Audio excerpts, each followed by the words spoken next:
Search करें अवामी news. मुल्क भर की ताज़ा तरीन खबरों से बाखबर रहने के लिए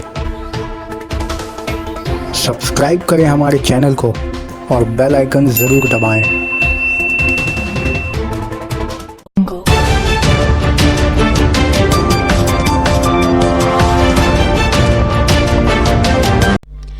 अब पूरे उत्तर प्रदेश में सड़कों पर नमाज पढ़ने पर पाबंदी आयद।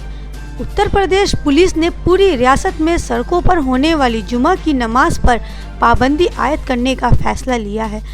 Police director general OP Singh ने इस सिलसिले में कहा है कि ख़ास मौका पर जब ज़्यादा भीड़ जमा होती है तो ज़िला इंतज़ामिया के ज़रिए इसकी इजाज़त दी जा सकती है, लेकिन हर जुमा की नमाज के दौरान इस रिवायत को बाज़ाब्ता तौर से करने की इजाज़त नहीं दी जाएगी।